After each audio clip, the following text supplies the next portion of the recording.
அஸ்ஸலாமு அலைக்கும் வரஹ்மத்துல்லாஹி தஆலா வபரகாத்துஹு. இல்லாமல்ல அல்லாஹ்வின் நல்லடியார்களே, அன்புக்குரிய சகோதர சகோதரிகளே, இன்று நாம் பார்க்க இருப்பது அல் குர்ஆன் வசனங்களும் அருளப்பட்ட காரணங்களும்.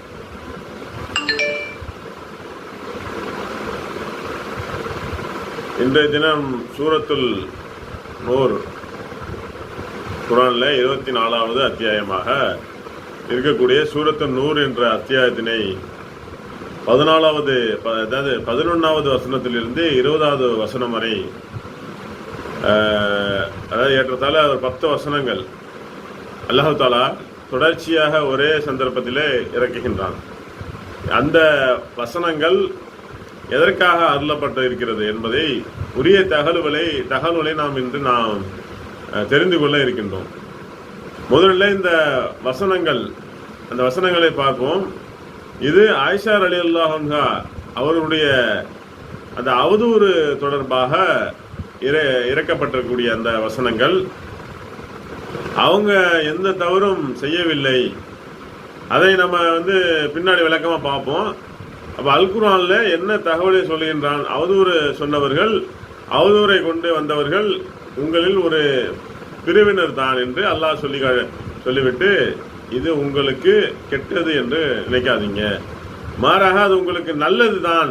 உங்கள் மீது அவதூறு சொன்னது நீங்க கெட்டதா நினைக்க வேண்டாம், அது உங்களுக்கு ஒரு நன்மையாக இருக்கிறது என்று அல்லாஹ் சொல்லிவிட்டு, யாரெல்லாம் அவதூறு சொல்லக்கூடிய அந்த தீமைகளை செய்தார்களோ அவர்களுக்கு அவர் செய்த அந்த தீமையிலே இருந்து ஒரு பங்கு இருந்து கொண்டே இருக்கும். அவதூறுல பங்கு எடுத்துக்குவாங்கல்ல, அதனுடைய தப்பு இருந்துகிட்டே இருக்கும். அவர்கள் அவதூறு சொல்வதிலே யார் முக்கியமான இருந்தார்களோ, அதில் யார் பெரும் பங்கு வகித்தார்களோ அவர்களுக்கு கடினமான அந்த வேதனை இருக்கிறது என்று அல்லாஹ் சொல்லிவிட்டு அடுத்து தொடர்ச்சியாக சொல்கின்றான். நீங்க அந்த அவதூறு செய்தியை செவியேற்ற பொழுது இறை நம்பிக்கை கொண்ட ஆண்களும் பெண்களும் உங்களுடைய உள்ளத்திலே நீங்கள் நல்லதை நினைத்தீர்கள், நல்லதை நினைத்திருக்க கூடாதா என்று அல்லாஹ் தஆலா சொல்லிவிட்டு, இது தெளிவான அவதூறாக இருக்கிறது என்றும் இறை நம்பிக்கையாளர்களாக சொல்லியிருக்கிற கூடாதா? அடுத்து 13வது வசனத்திலே இந்த அவதூறு கொண்டு வந்த நேரத்தில் யாரெல்லாம் இந்த அவதூறை கொண்டு வர்றார்களோ அவங்க நாங்கள் சாட்சியை கொண்டு வந்திருக்க வேண்டாமா என்று நீங்க கேட்டிருக்கலாமே என்று அல்லாஹ் அந்த கருத்துப்பட சொல்லிடுறான். அப்ப அந்த அல்லாஹ் அந்த கருத்துப்பட சொல்கின்றான், அந்த நபர்கள் 4 சாட்சியை கொண்டு வரவில்லையா என்றால் அல்லாஹ்விடத்திலே அவர்கள் பொய்யர்களே. இப்படியெல்லாம் அல்லாஹ் தஆலா ஒவ்வொரு சட்டத்தையாக சொல்கின்றான். அப்ப அதுக்கு அடுத்து அந்த வசனத்தில இறைவனுடைய அருளும் அல்லாஹ்வுடைய கருணையும் இந்த உலகத்திலேயே மறுமை நாளிலேயும் உங்கள் மேல் இல்லாத இருந்தால் அவங்க எதையெல்லாம் உங்கள் மீது சொன்னார்களோ அதையெல்லாம் நீங்கள் அடைஞ்சிருப்பீர்கள், அதுல கடுமையான தண்டனை எல்லாம் இருக்கிறது என்று அல்லாஹ் சொல்லிவிட்டு 15வது வசனத்திலே சொல்கின்றான், எதை பற்றி அறிவு உங்களிடத்தில் இல்லையோ அது போன்ற செய்திகள் எந்த நேரத்தில் நீங்கள் உங்களுடைய நாவுகளால் சொல்லி இருக்கலாமோ இது தெளிவான அவதூறு என்று சொல்லி இருக்கலாமே. நீங்க இதை ரொம்ப ரொம்ப எளிதாக எண்ணிக்கொண்டீர்களே, அல்லாஹ்விடத்தில் அது பெரிய விஷயமாக இருக்கிறது என்று அந்த 15வது வசனத்திலே சொல்கின்றான். அதற்கு அடுத்து 16வது வசனத்தில் நீங்க அந்த அவதூறு செய்தியை செவியேற்று இருக்கும் பொழுது இப்படியெல்லாம் பேசுறது உங்களுக்கு தகாது என்று நீங்க சொல்லியிருக்கலாமே. இறைவா நீ தூயவன், இது பகிரங்கமான தெளிவான அவதூறு என்று எல்லாம் நீங்க சொல்லி இருக்கலாமே என்று அல்லாஹ் இறை நம்பிக்கையாளருக்கு பல்வேறு அறிவுரைகளை சொல்கின்றான். அவ அந்த 17வது வசனத்திலே அடுத்து சொல்லும் பொழுது, நீங்கள் இறைவனை நம்பக்கூடியவர்களாக இருந்தால் இனி வரக்கூடிய காலகட்டத்தில் இந்த மாதிரியான காரியத்தின் பக்கம் நீங்கள் திரும்பி செல்லக்கூடாது. என்று அல்லாஹ் உங்களுக்கு அறிவுரை சொல்லுகின்றான். அடுத்து 18வது வசனத்தில் சொல்லுகின்றான், அல்லாஹ் தாலா உங்களுக்கு அந்த வசனங்களை தெளிவுபடுத்துகின்றான். அல்லாஹ் நன்கு அறிஞ்சவனாக நுட்பவனாக இருக்கின்றான். அதே மாதிரி 19வது வசனத்திலே நம்பிக்கை கொண்ட ஒரு விஷயத்தில் மானக்கேடான காரியத்தில் பரவ வேண்டாம் என்று யார் விரும்புகிறார்களோ இந்த உலகத்திலேயும் மறுமை நாளிலும் அவர்களுக்கு துன்புறுத்தும் வேதனை இருக்கிறது. அல்லாஹ்வே அறிந்தவன், நீங்கள் அறியாதவர்கள் என்று அல்லாஹ் சொல்கின்றான். அப்ப 19வது வசனத்தில் சொல்கின்றான். அடுத்து 20வது வசனத்தில் அல்லாஹ்வுடைய அருளும் கருணையும் உங்கள் மீது அல்லாஹ் இல்லாதிருந்தால் இன்னும் அல்லாஹ் மன்னிப்பவனாக மிக கருணையாளனாக இல்லாதிருந்தால் நீங்கள் எல்லாம் அழிந்து போய் இருப்பீர்கள் என்று இப்படி ஒரு 10 வசனங்கள் அல்லாஹ் என்ன செய்கின்றான், முழுக்க முழுக்க அந்த அவதூறு தொடர்பாகவே சொல்லுகின்றான். அப்ப இப்படி அவதூறு சொல்வது சாதாரணமானது கிடையாது. இறை நம்பிக்கையாளர்களுக்கு மத்தியில அவதூறு பரப்பணும் என்று நினைக்கக்கூடியவர்கள் கடுமையான தண்டனை இருக்கிறது. இன்னும் ஒருவர் இப்படி ஒரு அவதூறு சொல்றார் ஒருவர் மீது ஒரு குற்றச்சாட்டை சொல்லும் பொழுது அதுல 4 என்ன பண்ணணும், ஒரு 4 காரணத்தோடு அவங்க சொன்னாங்களா, சாட்சிகளோடு சொன்னாங்களா என்றெல்லாம் அல்லாஹ் இப்படி 10 வசனங்கள்ல என்ன செய்கின்றான், குர்ஆனிலே வசனம் இருக்கின்றது இறக்குகின்றான். இந்த சம்பவம் ஏன் இறக்க வேண்டும், இந்த சம்பவத்தில் அல்லாஹ் தாலா இந்த அளவிற்கு கடுமையாக காட்டுவதற்கு கடுமையான தண்டனை இருக்கிறது. இந்த உலகத்தில் நான் உங்களை விடமாட்டேன், மறுமை நாளிலே நான் உங்களை மறுமை நாளில் நான் அவங்களை விடமாட்டேன் என்று அல்லாஹ் அதாவது அதிகமான கடுமையாக காட்டுகின்றான். என்றால் அங்கு நடைபெற்ற சம்பவம் அவ்வளவு பெரிய சம்பவமாக இருக்கிறது. நீங்க பார்க்கலாம், சஹீஹுல் புகாரில 4750வது செய்தியே இந்த செய்தியினுடைய பின்னணியாக அதுதான் மேல் சொன்ன அந்த வசனங்கள் எல்லாம் அல்லாஹ் தஆலா இறக்கி வைத்திருக்கின்றான். அந்த செய்தி எப்படி ஆரம்பிக்கிறது, நபிகள் நாயகம் ஸல்லல்லாஹு அலைஹி வஸல்லம் அவருடைய மனைவியார் ஆயிஷா ரலியல்லாஹு அன்ஹா அவர்கள் தொடர்பாக இந்த செய்தி அருளப்படுகிறது. நபிகள் நாயகம் ஸல்லல்லாஹு அலைஹி வஸல்லம் பல பெண்கள் மனைவிகளாக இருந்தாலும் அதில் அதிகமாக விருப்பத்துக்குரியவராக ஆயிஷா ரலியல்லாஹு அன்ஹா அவர்கள் இருந்தார்கள். கருப்பு ஒழுக்கத்திற்கு குறியவராகவும் எல்லா மனைவிமார்களும் இருந்ததை போல ஆயிஷா அவர்களும் கருப்பு ஒழுக்கத்துக்கு நிறந்தவராகத்தான் இருந்தார்கள். ஆனால் நயவஞ்சவர்கள் என்ன பண்றாங்கன்னா, ஒரு சந்தர்ப்பத்தை எதிர்பார்த்து எப்படியாவது ஆயிஷா ரலியல்லாஹு அவங்க மேல அவதூறு சொல்லிட்டோம்னா இதை நபி அவர்களுக்கு ஒரு கடுமையான நெருக்கடியாக இருக்கும், இது முஸ்லிம்களுக்கு ஒரு நெருக்கடியாக இருக்கும் என்று ஒட்டுமொத்த சமுதாயத்திற்கும் ஒரு நெருக்கடியை ஏற்படுத்துவதற்காக தான் ஒரு தக்க தருணத்தை எதிர்பார்த்து நயவஞ்சவர்கள் காத்திருந்தாங்க. அப்படி காத்து இருக்கக்கூடியவர்களுக்கு எதர்ச்சியாக நடந்த ஒரு செய்தி, அதை அவங்க என்ன பண்றாங்க, அவதூறு பரப்புறாங்க. அதன் காரணமாக தான் அமைந்து விடுகிறது. அந்த அவதூறு பரப்புவர்களுக்கு காரணமாக அமைந்து விடுகிறது. அது என்ன செய்தி, நீங்க இந்த செய்தியை மிக நீண்ட செய்தியாக நீங்க பார்க்கலாம். சஹீஹ் புகாரில நான் மேலே சொன்னல அந்த இதை நீங்க 4750வது ஹதீஸ்கள்ல நீங்கள் பார்க்கலாம்.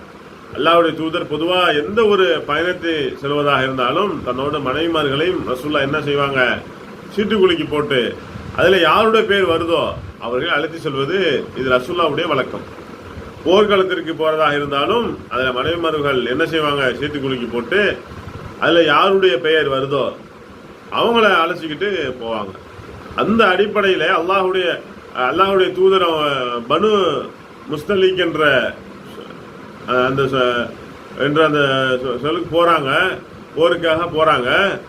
அந்த போருக்கு போகும்போது அப்பொழுதும் ஆரம்பத்தில் என்ன செய்யறாங்க, சீட்டு குலுக்கி போட்டு எடுக்கிறாங்க. அப்ப எடுக்கும்போது மனைவிமாரில் யாருடைய பேர் வருது, அவங்க நாம அழைச்சிக்கிட்டு போகலாமே என்று சீட்டு குலுக்கி போட்டு எடுக்கப்படும் பொழுது அதுல அன்னை ஆயிஷா ரலியல்லாஹு அன்ஹா அவருடைய பெயர் வருகிறது. இந்த செய்தி அறிவிப்பதும் ஆயிஷா ரலியல்லாஹு அன்ஹா அவர்கள் தான். அவங்க தான் சொல்றாங்க, அல்லாஹ்வுடைய தூதர் சீட்டு குலுக்கி போட்டு அந்த நேரத்தில் என்னுடைய பெயர் வந்தது. நானும் அல்லாஹ்வின் தூதரோடு அந்த போர்க்களத்திலே பயணப்பட்டேன். போர்க்களம் நல்லபடியாக முடிஞ்சது. போர்க்களம் முடிந்து திரும்பி வரக்கூடிய நேரத்தில் நான் ஒரு பெரிய சம்பவம் ஒன்று நடக்கிறது. இரவு நேரத்தில் மதீனாவிற்கு அருகிலே வரக்கூடிய அந்த சந்தர்ப்பத்தில் இரவு நேரத்தில் நபி அவங்க என்ன செய்கிறாங்க, அந்த படையிலிருந்து வந்த எல்லா மக்களையும் நாம் இந்த இடத்துல தங்கிடுவோம், தங்கிவிட்டு நாம் அடுத்த நாள் என்ன சென்று விடுவோம் அப்படின்ட்டு என்று அல்லாஹ்வுடைய தூதர் படைக்கு ஒரு உத்தரவு விடுறாங்க. அப்போ அல்லாஹ்வுடைய தூதர் சொன்னதற்காக இணங்க எல்லா மக்களும் அங்கே தங்கி விடுறார்கள். இந்த சம்பவம் நபியினுடைய மனைவிமார்களுக்கு அல்லாஹ் தஆலா ஹிஜாபுடைய வசனம் இறக்கி வச்சான்ல, அடுத்த ஆண்களை நீங்கள் பார்க்கக்கூடாது, அடுத்த ஆண்கள் உங்களை பார்க்கக்கூடாது, நபியினுடைய மனைவிமார்கள் ஹிஜாபை ஒரு திரை ஏற்படுத்தியிருக்கணும் என்று அந்த ஹிஜாபுடைய வசனங்கள் அள்ளப்பட்ட பிறகு நடைபெற்ற ஒரு சம்பவம். அப்போ ஆயிஷா அவங்க என்ன செய்கிறாங்கன்னா, அந்த போர்க்காலம் முடிந்து திரும்பி வரும் பொழுது அவங்க ஒட்டகத்தின் மீது ஒரு பல்லக்கில் வைத்து அந்த பல்லக்கில் உட்கார்ந்து இருப்பாங்க. அது முழுக்க மூடப்பட்டு இருக்கும். அப்போ மக்கள் எல்லாம் தங்கும் பொழுது அங்கே பல்லக்கு என்ன செய்கிறாங்க, ஒட்டகத்திலிருந்து இறக்கி கீழே வைத்து விடுகிறார்கள். கீழே வைத்தவுடன் ஆயிஷா ரலியல்லாஹு அவர்கள் தன்னுடைய இயற்கை தேவையை நிறைவேற்றுவதற்காக மக்களை விட்டு தூரமாக சென்று விடுகிறார்கள். அப்படி தூரமாக போன இயற்கை தேவையை முடித்துவிட்டு வருகிற நேரத்தில் அவருடைய கழுத்து மாலை ஒன்று துளைந்து விடுகிறது. இப்படி கழுத்து மாலை துளைந்த உடனே அவங்க என்ன செய்கிறாங்க, அந்த மாலையை தேடிக்கிட்டு இருக்கிறாங்க. மாலை தேடி பிடிச்சு கடைசியில் அதை கண்டுபிடித்து விடுகிறார்கள். கண்டுபிடித்து விட்டு படைகள் இருந்த அந்த முகாமிற்கு பார்த்தார்கள். இங்கு யாரையுமே காணோம். எல்லோரும் அந்த இடத்தை விட்டு காலி பண்ணி போயிட்டாங்க. ஏன் இந்த மக்கள்லாம் காலி பண்ணி போனாங்க, அதற்கும் ஒரு காரணம் அவங்க இருந்தது. ஆயிஷா அவங்க ரொம்ப சின்ன வயதிலே இருக்கக்கூடிய ஒரு பெண்மணி, ரொம்ப ஒல்லியாக இருக்கக்கூடியவங்களாகவும் பல்லக்கில் இருக்கும் பொழுது சுற்றி திரையிடப்பட்டிருக்கிறது. அப்படி திரையிடப்பட்டிருக்கும் பொழுது அந்த பல்லக்கில் தூக்கி வைக்கக்கூடிய அந்த நபர்கள் என்ன நினைச்சிட்டாங்க, உள்ள ஆயிஷா அவங்க இருக்கிறாங்க போல என்று நினைத்து விட்டு அந்த பல்லக்கை ஒட்டகம் மீது எடுத்து வைக்கிறாங்க. எடுத்து வைத்து விட்டு அவர்கள் தங்களுடைய பயணத்தை கிளப்பி விடுகிறார்கள். ஆனால் ஆயிஷா அவர்கள் இயற்கை தேவைக்காக போறாங்க. போன இடத்துல அவங்களுடைய கழுத்து மாலை துளைஞ்சி போகிறது. அதை தேடி பிடித்து விட்டு இங்கே வருவதற்கு நேரம் ஆகிவிடுகிறது. அப்போ அங்கே ஆயிஷா அவங்க பார்க்குறாங்க, அந்த மக்களை எல்லாம் காணோம். அப்போ மக்கள் இல்லாத நேரத்தில் ஆயிஷா அவர்கள் உணர்ந்து கொள்கிறார்கள், சரி மக்கள் எல்லாம் நம்மளை விட்டு போயிட்டாங்க, நம்ம இல்லாத தகவலை அவர்கள் தெரிந்து கொண்டு மீண்டும் நம்மளை தேடி இங்கே வருவாங்க, அதனால நாம் இங்கேயே தங்கியிருப்போம், அப்போ இங்கேயே மக்களுக்காக காத்திருப்போம் என்று ஆயிஷா அவர்கள் இரவு நேரத்தில் தனியாக அங்கே காத்து இருக்கிறாங்க. ஒரு குறிப்பிட்ட நேரம் கழிச்ச உடனே அவர்களுக்கும் தூக்கம் ரொம்ப கடுமையாக விடுகிறது. தூங்கி விடுகிறார்கள். இப்படி தூங்கிய பிறகு சபுவான் பின் முஹம்மது அலி அவர்கள் அந்த இடத்திற்கு வர்றாங்க.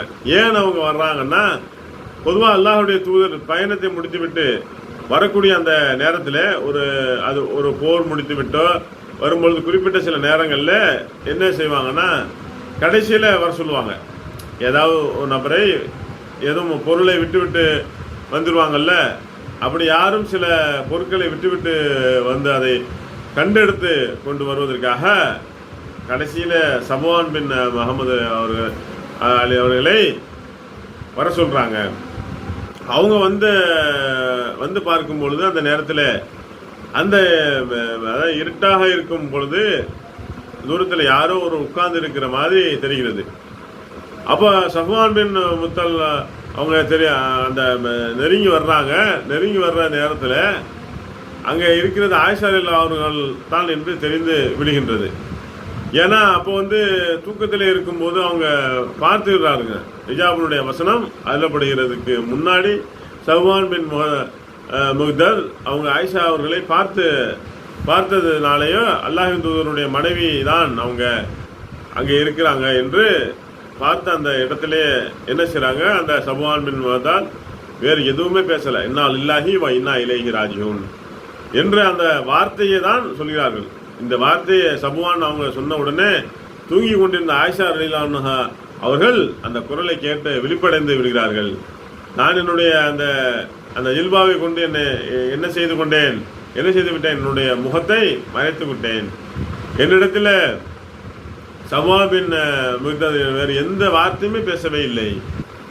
அவங்க இன்னா லில்லாஹி வ இன்னா இலைஹி ராஜிஊன் சொன்னாங்க. இந்த ஒரு வார்த்தையை தவிர வேறு எந்த ஒரு வார்த்தையும் சௌவான் அவர்கள் கூற நான் கேட்கவே இல்லை.